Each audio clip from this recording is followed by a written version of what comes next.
My wife got back from her so-called business trip and snuggled up to me, but I pulled away. I've been sick as hell a couple of days ago, and I still felt like a ghost. But my own wife didn't even give a damn about my pale face or the mountain of meds clattering on the nightstand.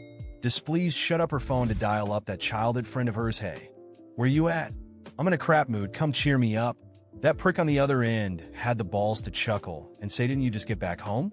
You want to see me again? Now she shot me this dead-eyed look while heading out the door, replying I was this close to sleeping, but I guess I can't do that in my own damn bed tonight. I just sneered and called up my lawyer. Please get those divorce papers ready. Ellen and I have been dating for 4 years and married for 6. Every folks around us knew I worshipped her. Even when she told me she couldn't have kids, I still stayed with her. But as time passed, the way she treated me felt like she was this woman I didn't even recognize. She went from being all clingy to straight-up paranoid, believing what she wanted to believe. Whenever we had a little misunderstanding, she'd storm out of the house and run off to that jerk Gareth McKinley. If I lost it and brought up divorce, my wife would get on her knees saying sorry, swearing she just wanted to mess with me and that nothing was happening between her and her friend. Her mom would back her up, saying I should stick it out. It was just my wife's health making her act all messed up. And all her friends, they'd swear she never even went to see Gareth.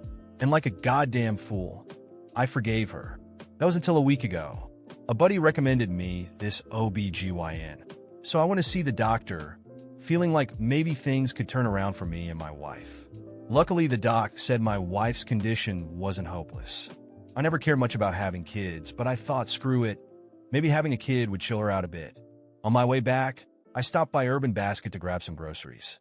It was just getting dark when I stepped out, and damned if I didn't see Ellen's car stopping across the road.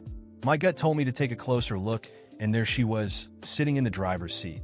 And right there, under the blinding headlights, my wife was kissing some guy torridly, like they were inseparable. The scene struck me like lightning, and the groceries fell out of my grip. Vegetables and fruits rolled out everywhere. When the light turned green, some jerk honked, snapping my wife and her fling out of their little bubble. Ellen rolled down the window, cursing at the car behind them. Gareth, that son of a bitch, just smirked, stroking my wife's hair. They didn't even notice me catching their affair. My wife's car just sped off right past me. I swear it felt like someone kicked my legs out from under me. The night air was cold, and the chill dug right into my bones, making me shudder uncontrollably. I don't remember how I got home, but that night I was burning up with a fever. I would have died if a buddy worried cause he couldn't reach me hadn't come and rushed me to the hospital. Turned out I'd suddenly developed acute pneumonia. When Ellen finally came back, she threw her suitcase down into the room. She smelled of some other dude's cologne. When she slipped under the comforter beside me, she didn't care enough to even notice my pale face or the meds littering the bedside table. I turned my head away from her and said, I'm not feeling well tonight. She got out of bed, looking down at me. Oh yeah, you just can't stand me now, right? Dang, it's not like I'm desperate for you anyway. Then she grabbed her phone and openly called that same damn number. Hey, where you at? I'm in a crap mood. Come cheer me up. I could hear the bastard's damn laugh through the phone. Didn't you just get back home? Want to see me again? Now? You really don't care if your useless husband gets mad? Huh? Ellen looked over at me with a mocking grin and laugh. Well, he's a useless waste of space anyway. Dunno why he's even got the dang nerve to reject me. She said it quiet enough that her other man on the line wouldn't catch it, but loud enough for me to hear every word. What? The bastard asked? Nothing. Just saying I can't even sleep in my own damn bed. Ellen grinned as she hung up and gave me one last look before picking up her suitcase. And then she just walked right out. There was a time I would have chased her. I would have apologized and held her no matter what bullshit she spewed. I would have appeased her with a gentle voice.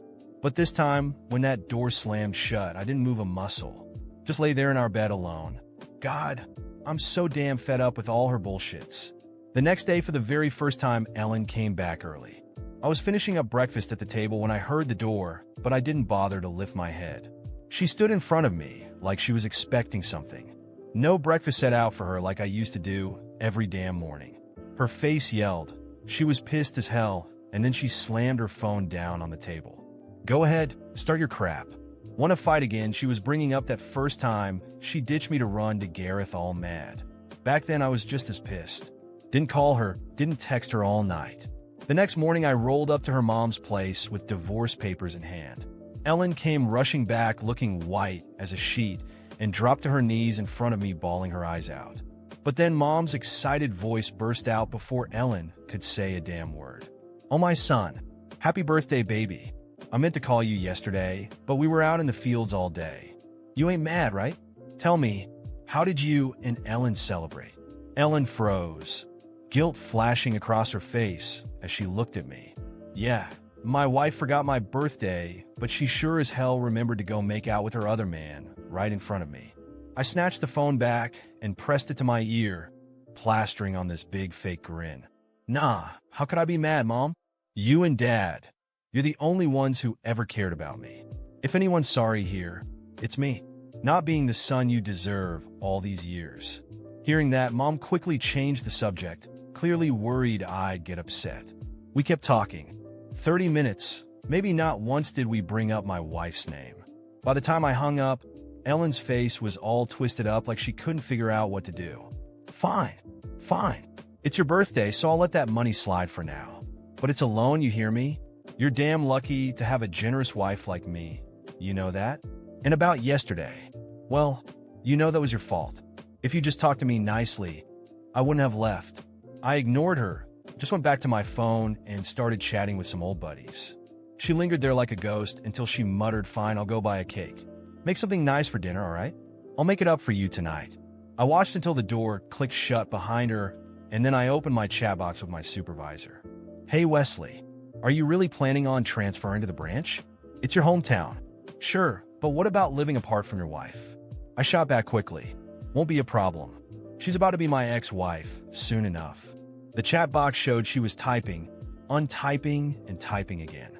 Although it took her forever, she still sent a short reply. "All right, with you on the team, I'm sure the branch will make it." I checked the time, set my phone to silent, and crawled back under the covers.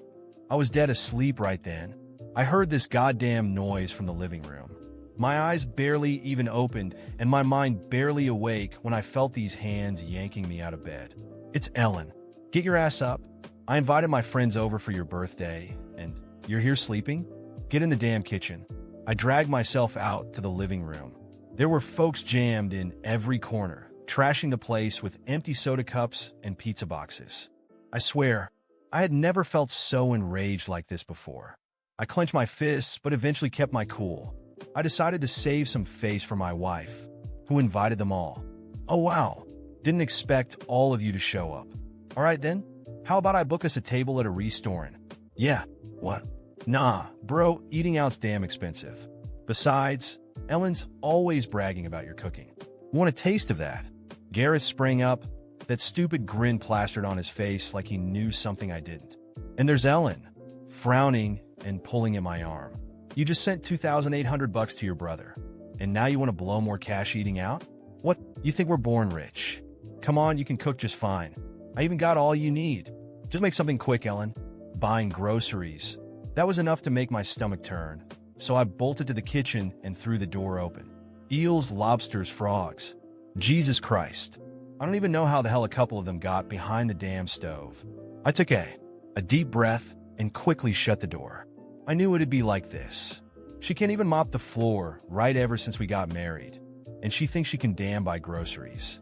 And then there was Gareth, standing right behind me. In a voice that only the two of us could hear, he arrogantly said, "Poor thing, cooking for all these folks on your day. Damn. Did you know, for my birthday, Ellen actually rented out a suite at the King's Bay for 3 good days? Guess you're not the favorite, huh, Wesley?" Before I could lift my fist, Ellen stepped up right behind him. "What are you two gossiping about? Hey babe, why aren't you cooking yet? My friends are starving." I wanted to tell her to shove her friends right out the damn door, but then I thought of that bastard's arrogant face last week. "We're missing some spices. I'll run out and grab them real quick." "What? I'll go then. It's getting late. You still got 2 sets of meals to cook." You know, she really thought I'd cook a feast for her dumbass friends and then whip up dinner for us too. I ground my teeth together, and then I just shot back. "What the hell do you even know about kitchen stuff? I'll be back in a flash." Finally, that shut her up. I'll go with you, bro. Gareth really meant to tag along. I didn't say no, of course, but I made sure my fingers secretly pressed that recorder in my coat pocket. Ellen trailed us to the door, throwing these worried glances at me, then at Gareth. Her lips moved slightly. Gareth chuckled and gave her a little shove back. Chill, Ellen. Who's being all clingy now? Who was he even calling clingy? Gareth then closed the door. As we hit the stairs, the bastard suddenly stuck out his arm right in my face. That morning, Ellen finally noticed that something was different about me. This wasn't like the other times when I'd threatened to leave but ended up backing down, apologizing, or trying to make peace. No, this time there was no going back. She walked into the kitchen, silently watching me, waiting for me to say something first. I just sat there, eyes fixed on my coffee, feeling her stare. She expected me to start an argument, to give her the opening she always used to twist things around.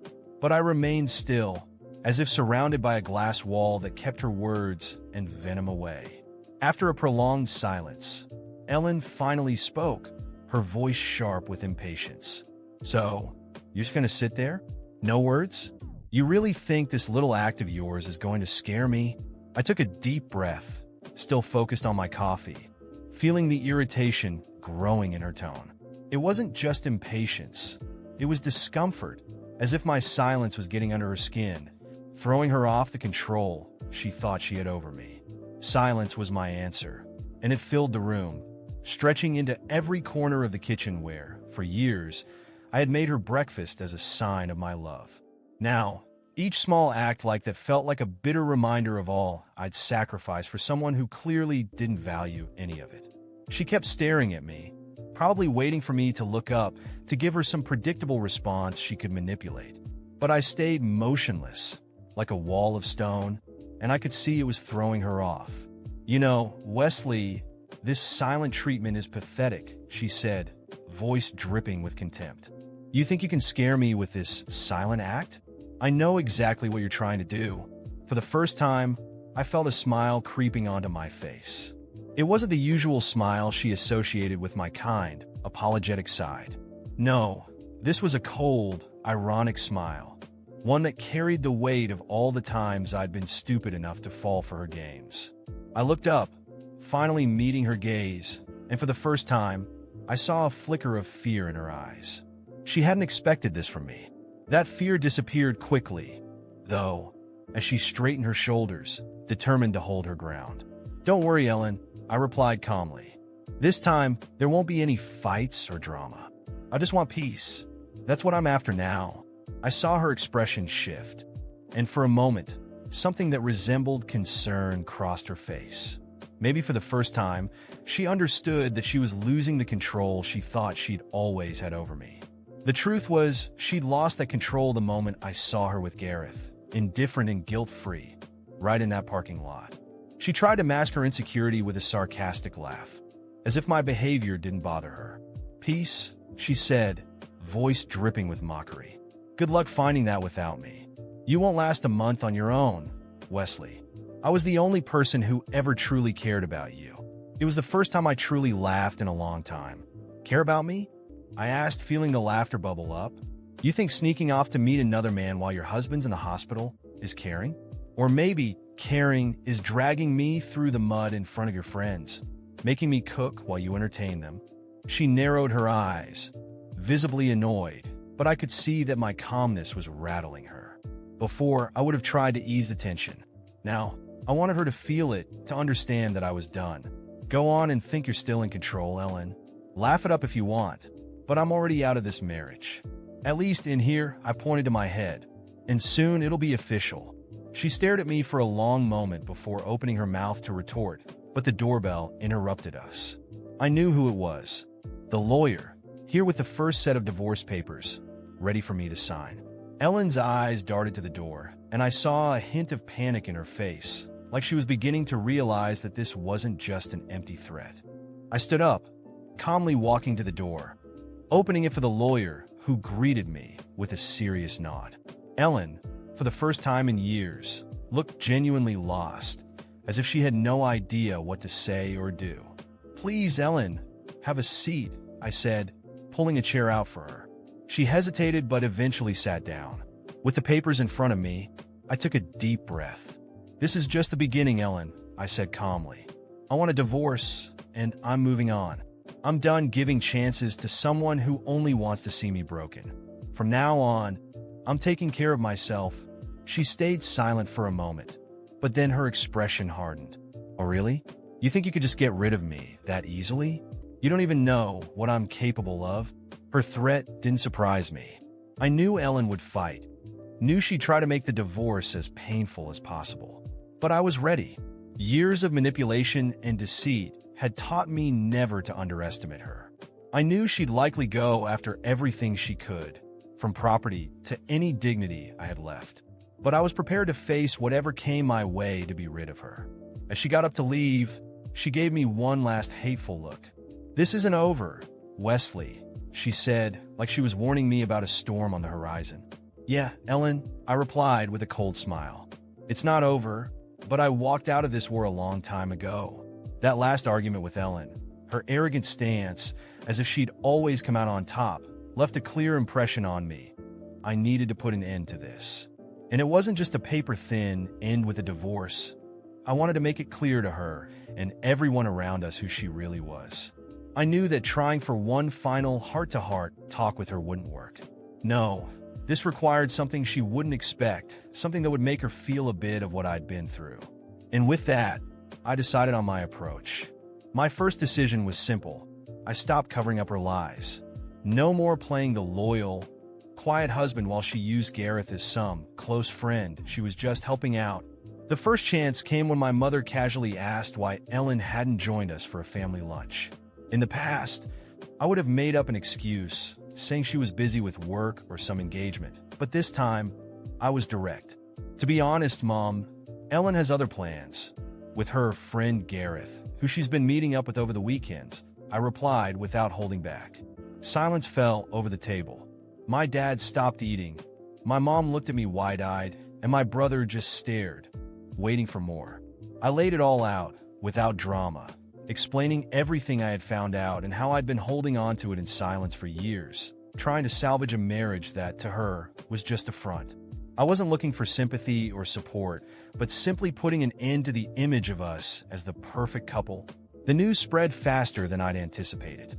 My mom, who'd always defended Ellen, was deeply disappointed, and soon mutual friends started reaching out, some to offer support, others to understand what had happened. No one knew about Gareth until now, and with everyone finally aware of the other side, Ellen started feeling the impact. At family gatherings, she was met with cold stares, and among friends, people no longer held her in the same regard. But I didn't stop there. Ellen was extremely concerned with how people saw her, especially at work, where she loved to present herself as the dedicated wife and reliable professional. I knew the truth about our divorce would ruin that image. So, I decided to have a straightforward talk with her boss, a conservative man, a close family friend, and someone who'd always respected me. I met him at a coffee shop and got straight to the point.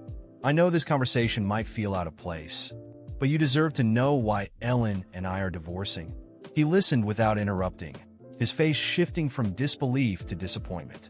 I didn't have to say much, just mentioned that Ellen had been spending her weekends with a friend and that it had been happening for some time. He thanked me, and though he didn't say anything further, I saw in his eyes that he'd take it seriously. I knew it wouldn't be long before he had a conversation with her. For Ellen, the fallout came swiftly. A week later, she stormed into the house, furious, accusing me of ruining her life. I simply stayed silent as she poured out the anger that, deep down, was a reflection of her own actions. "You told everyone, didn't you? Even my boss? Now he's looking at me like I'm irresponsible, and it's all because of you," she hissed, voice loaded with rage. I took a deep breath, staying calm, and finally replied, "Ellen, you did this to yourself. I just let people see who you really are. Nobody would judge you if you'd been honest with me, but you chose to betray my trust. And now that everyone knows, you want to blame someone? Blame yourself." She stormed out, slamming the door, and I didn't stop her. I knew that every slammed door was another link breaking between us, and for the first time, I was more than okay with that. Ellen tried to hold on to her social standing, but as days passed, it became clear she was losing her grip. At gatherings and family events, she became the target of whispers and side glances. Many of our mutual friends started avoiding her, while others, who knew what I'd been through, showed me their support. Even her mother, who used to dismiss the issues, now avoided talking to me out of embarrassment. Within weeks, Ellen was isolated, without the network she'd always used to mask her actions. The final blow came when she tried to confront me in public at a company event where all our friends were present. It was the annual firm gathering, and many friends of hers, who now knew everything, were also there. Ellen approached me, probably hoping to intimidate or paint me as the bad guy, but I was prepared. "So, that's it? You destroy my life. And now you're here playing the saint," she said, her voice controlled, but her face flushed with anger. I kept my tone firm but calm, ensuring everyone nearby could hear. "I only told the truth, Ellen. I thought everyone here deserved to know who they were dealing with. Maybe you should start dealing with the consequences of your own choices." She tried to respond, but before she could get a word out, one of her colleagues, a friend of mine, stepped up and, unafraid to share his opinion, said loudly, "Ellen, I used to admire you, but now I see Wesley was right to move on. It's sad you played with his feelings." She left visibly shaken, and I knew that this time she wouldn't be able to cover up her lies or change the narrative. I was honest, and in the end, everyone around us could see the real Ellen. When the event ended, I felt an enormous weight lifted off my shoulders. The divorce process continued, and Ellen tried to contest some of the assets, but without her social backing and with her image damaged, her options were limited. In the end, my revenge was simple: exposing the truth, raw and unfiltered. And somehow, that turned out to be the most devastating blow for someone who always lived by appearances. I left the event feeling lighter, knowing that this time, it was a true ending. Now, after all this time since the divorce, I can finally look back with a sense of peace I never thought I'd find. It was a long, painful process, but each small victory along the way reassured me that walking away from that relationship was the best decision I could have made. I remember how I felt waking up in that empty house in those first days after the separation. It was strange, sometimes even frightening, but over time, that loneliness transformed into freedom. I rediscovered the value of taking care of myself, doing what made me happy without the constant weight of distrust and frustration that Ellen had brought into my life. At first, everything around me reminded me of our former life. People whispered, friends and family would ask how I was dealing with everything, but gradually, I let go of the need to explain what had happened. Ellen, on the other hand, faced the harsher consequences. I'd hear from mutual friends that she was trying to rebuild her life, but people no longer saw her as that perfect woman she'd always portrayed. Her image was tarnished, and she couldn't hide behind the devoted wife mask anymore. Without the respect she once demanded, Ellen started to isolate herself. No one wanted to be associated with someone who had deceived and manipulated so openly. That, for her, was a punishment much greater than anything I could have imagined. Life went on, and after a few months, I met someone new. It wasn't planned at all. Honestly, I was so focused on myself that love was the last thing on my mind. But then I met Julia on a work trip to a city I didn't know. She was unlike anyone I'd ever met. Julia was calm, with a genuine smile and an effortless way about her that made me feel at ease like I hadn't felt in years. She showed me that I didn't have to be so hard on myself, that I could trust and open up without fear. During our first few dates, I shared a bit about what I'd been through, just touching on the surface. Julia listened patiently, without judgment, and more importantly, without making me feel like my past defined me. Over time, I found myself sharing more and more with her, even the parts that made me feel ashamed. She encouraged me to look forward, to think about the plans I wanted to make and the future I could build.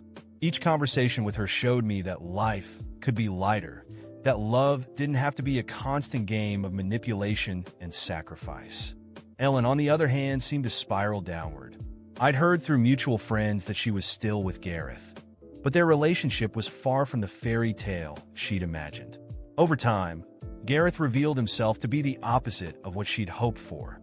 Selfish and now entirely dependent on her emotionally and financially.